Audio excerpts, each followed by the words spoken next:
तो क्या ज्ञानवापी की रिपोर्टिंग रोक दी जाएगी? स्पॉट रिपोर्टिंग पर आज अदालत में क्या हुआ है हम आपको ये बताएंगे, क्योंकि ज्ञानवापी को लेकर अफवाह फैलाने की शिकायत अदालत में पहुंची है। क्या हुआ इस पूरे मामले में हम ये समझेंगे।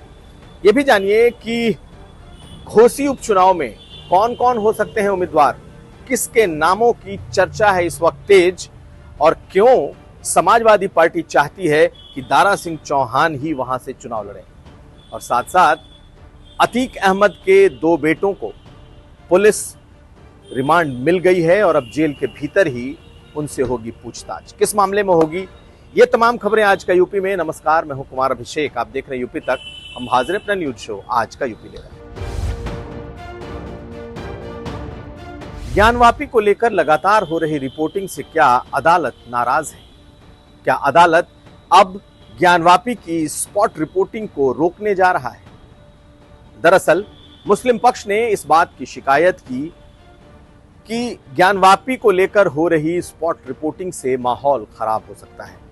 हर दिन जब एएसआई का सर्वे चल रहा है, ऐसी स्थिति में हर दिन जो वहां से रिपोर्टें आ रही हैं, वहां से जो तस्वीरें बाहर आ रही हैं और जिस तरीके से उसे पेश किया जा रहा है, ये एकता के लिए ठीक नहीं है।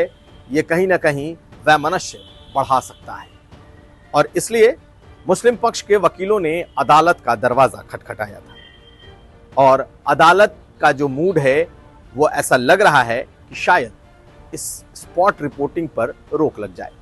यानी कि ज्ञानवापी के बाहर से खड़े होकर लगातार रिपोर्टिंग कर रहे लोग या फिर अखबारों में छप रही चीजों को लेकर के एक नाराजगी, मुस्लिम पक्ष में इसे लेकर खासा रोष भी है।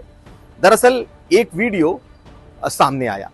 ये वीडियो ज्ञानवापी मस्जिद के छत से लिया हुआ वीडियो था, जिसमें गुंबद पर एएसआई के लोग हैं, साथ साथ मुस्लिम और हिंदू पक्ष के लोग हैं और वहां पर उसकी पैमाइश की जा रही है, उसकी नापी की जा रही है और ये वीडियो खूब चला।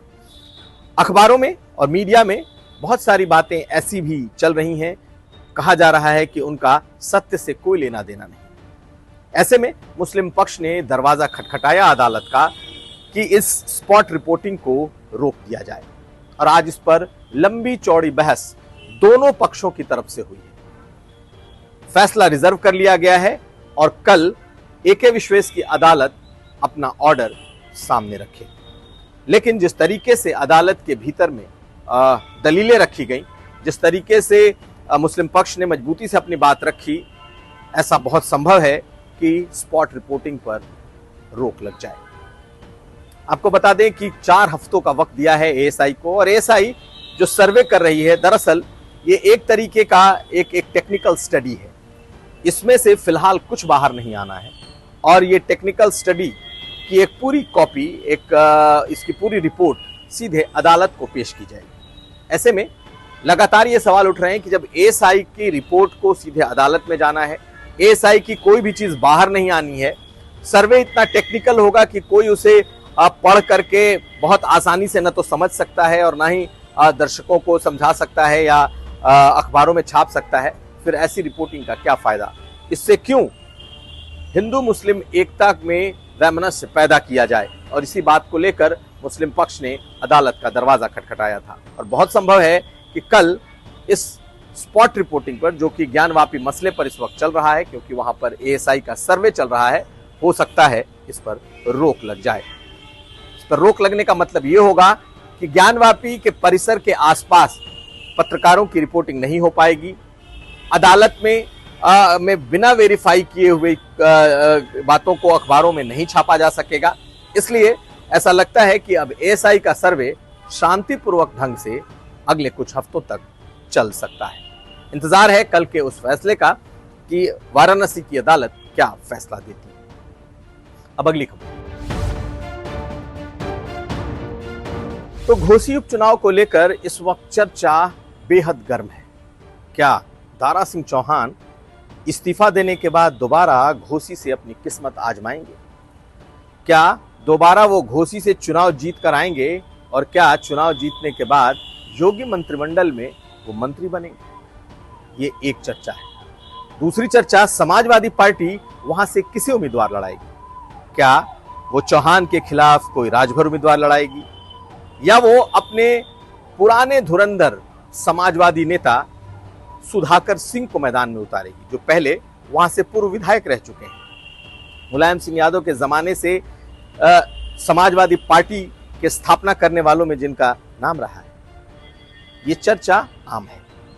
चर्चा ये भी है कि दारा सिंह चौहान को पार्टी इस सीट से दोबारा लड़ने के लिए कह सकती है, और इसकी पूरी संभावना है कि दारा सिंह ही वहां से उम्मीदवार होंगे, क्योंकि अगले 27-28 दिनों में ये चुनाव है, और इस चुनाव के में अगर वो जीतते हैं तो फिर ये बात सिद्ध होगा कि हाँ, वो उस जगह के नेता हैं। लेकिन समाजवादी पार्टी के नेता खुश हैं और उनका मानना है कि एक बार आए तो सही लड़ने, इस बार जनता उन्हें उनकी सही जगह दिखा देगी, और ये बात सुधाकर सिंह ने कही।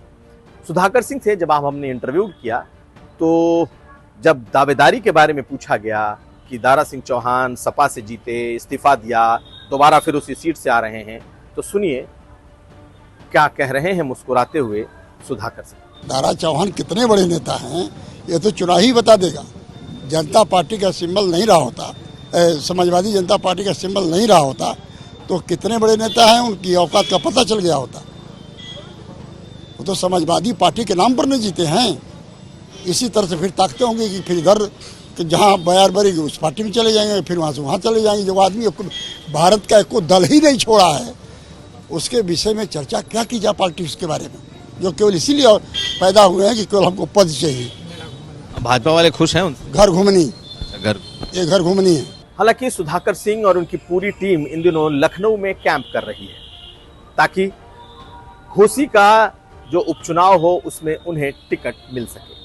सुधाकर सिंह की मुलाकात अखिलेश यादव से हुई भी है, लेकिन फिलहाल अभी कोई कमिटमेंट मिला नहीं है। अखिलेश यादव तौल रहे हैं कि कौन बीजेपी का उम्मीदवार होगा और उसके अगेंस्ट में कौन सा सियासी जातीय समीकरण उन्हें बिठाना होगा। लगातार पीडीए की बात अखिलेश यादव करते रहे हैं, यानी कि पिछड़ा, दलित और अल्पसंख्यक मुसलमान।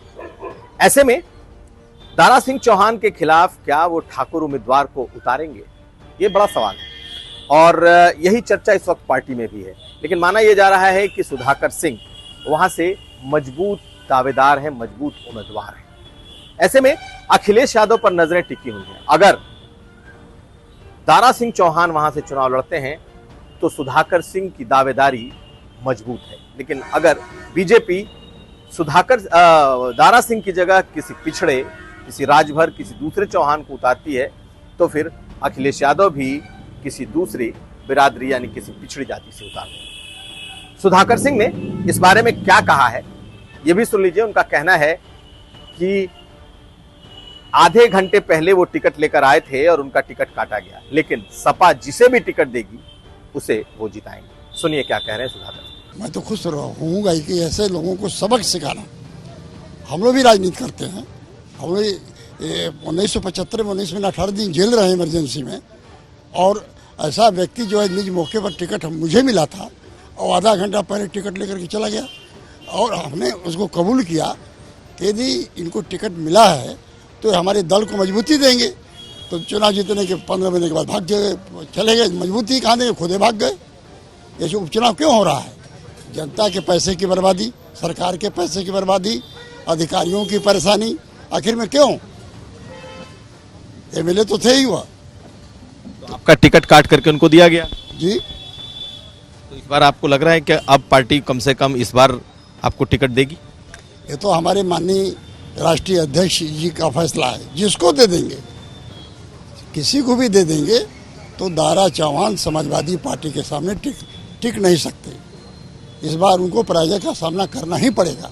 तो ये उपचुनाव दिलचस्प होने जा रहा है, लेकिन उपचुनाव के दिलचस्प होने के पहले ही ये दिलचस्प है कि आखिर वहां से टिकट किसे मिलता है। दोनों दलों में टिकट की होड़ मची हुई है। दारा सिंह क्या विधान परिषद जाना चाहते हैं या फिर चुनाव लड़ना चाहते हैं? पार्टी उन्हें चुनाव लड़ा सकती है। अब अगली खबर। तो अतीक अहमद और अशरफ तो अब इस दुनिया में नहीं रहे, लेकिन उनके परिवार की मुश्किलें खत्म होने का नाम नहीं ले रही। आज अदालत ने अतीक के दोनों बेटों अली और उमर की पुलिस रिमांड की इजाजत दे दी। अब इन दोनों से जेल में ही पूछताछ होगी। 3 लोगों को रिमांड दी गई है। दरअसल खुलदाबाद के एक बिल्डर से 5 करोड़ रुपए रंगदारी वसूलने का यह मामला है और अतीक अहमद के दोनों बेटे उमर और अली इसमें आरोपी हैं। और आज जब अदालत ने उन्हें पुलिस रिमांड की छूट दी, तो अब माना जा रहा है कि जल्द ही अतीक अहमद के दोनों बेटों से पूछताछ होगी। इसमें कुल 3 लोग हैं और तीनों लोगों से पूछताछ की इजाजत अदालत ने दी है।